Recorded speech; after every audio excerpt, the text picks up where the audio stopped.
Hi everyone, my name is Joel Feigin, and we're going to be talking about my current project, which is an opera called Outcast at the Gate.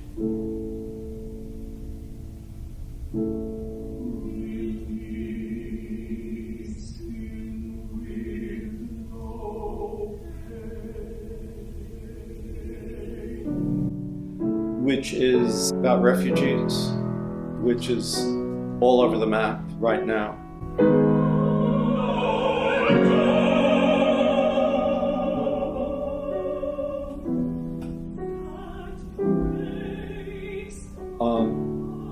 And these particular refugees this is old man, blind, walking with a staff, supported by his daughter. They're both in rags. This guy is actually Oedipus, the former king of Thebes, who killed his father and married his mother, and blinded himself when he found out, in his horror. And so pretty much wherever they go, they're met with horror. And that's going to be the case here in this story. But in the end, they're actually accepted at this place, Athens. And then it turns out that it had been prophesied that he would have a miraculous death and that he would become a great benefit to the city that took him in and sheltered him. This is Sophocles' last play. Sophocles was the Greek tragedian who wrote the famous Oedipus the King, and this is his last play. And at Columbia, we had to read all the three plays called the Theban trilogy about Thebes. And I always loved it. After all the horror of Oedipus the King, this had an air of very kind of solemn religious ceremony, ending in this miraculous death where the gods call it, or actually the god calls Oedipus. We're waiting for you. We're waiting too long. Come. Hard to say what got me about it.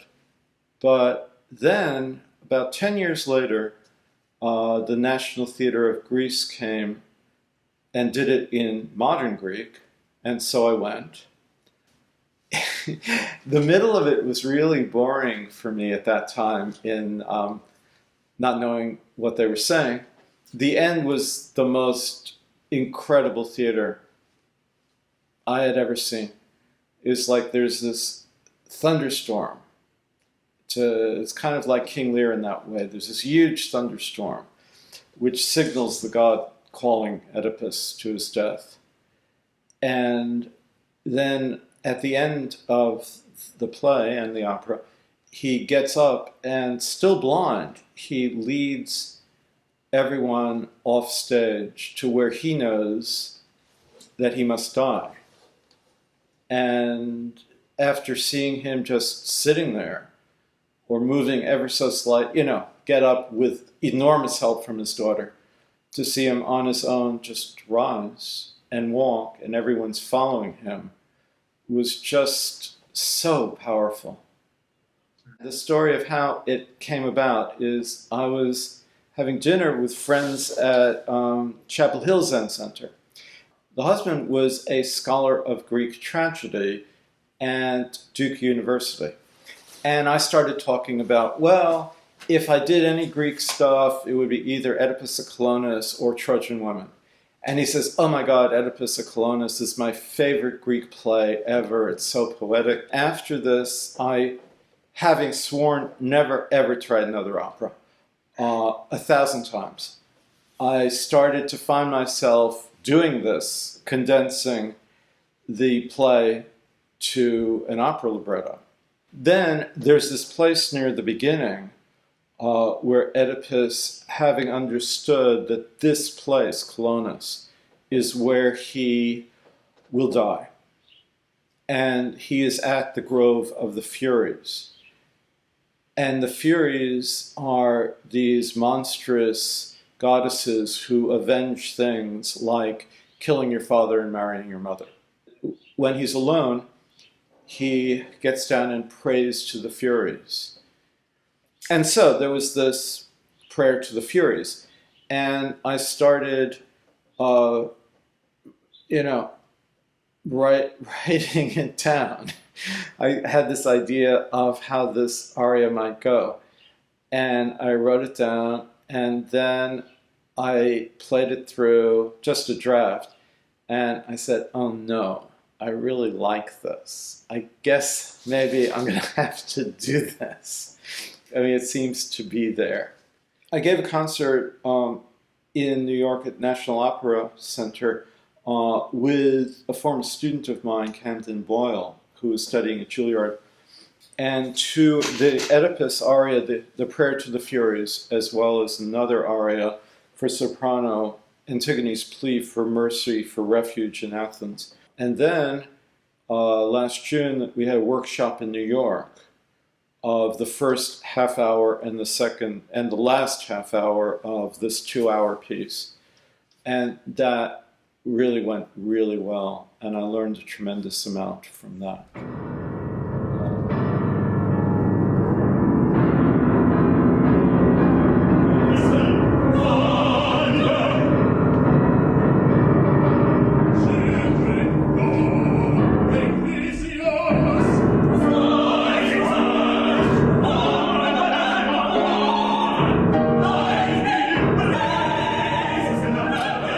Well, the electronics, well, there are two major places. One was the Storm, where it was obvious that I had to go all out, working with my dear friend, former student, Brandon Raleigh.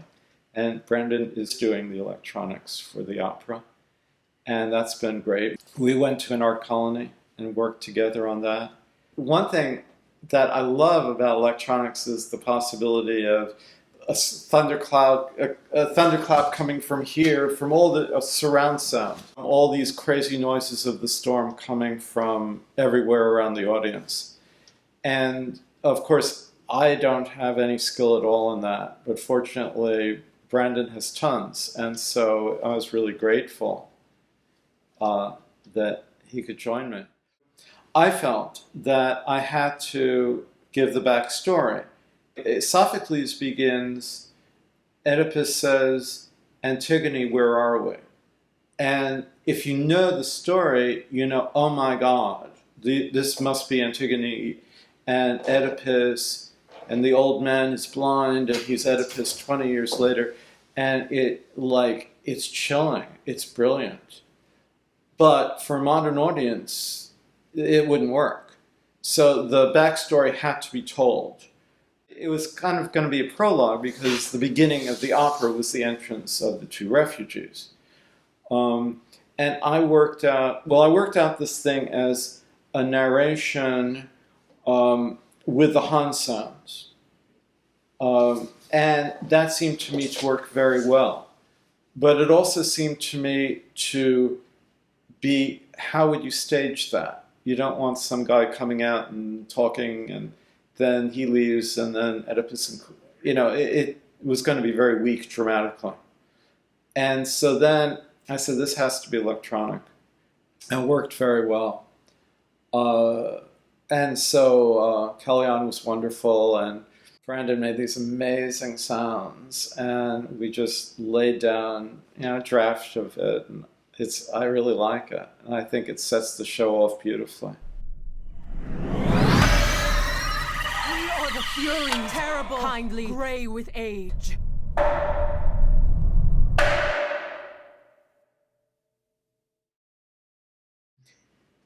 It's been very eerie for me writing this opera at this time in America, because it is, as I say, the last play that Sophocles wrote. And at the time he was writing it, Athens, which was the city, his city, Athens was totally self-destructing. Everyone knew it. And, it was this unbelievably glorious civilization with, at the same time, a lot of horrible things. But it was glorious. And a large part of its glory was the work of Sophocles and the Greek tragedy with Aeschylus and Euripides. And that was going to disappear. Everyone knew it. And this is the time that he was writing this play. And so it's been very eerie writing this opera at this time in America.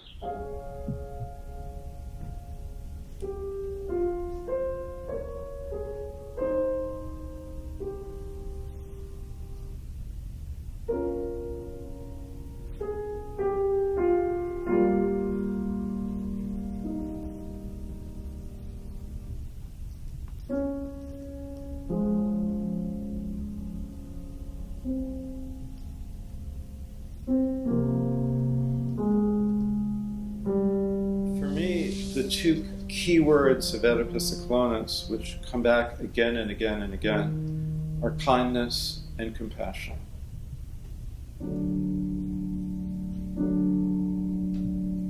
And so that's what I would hope the audience would leave with that feeling.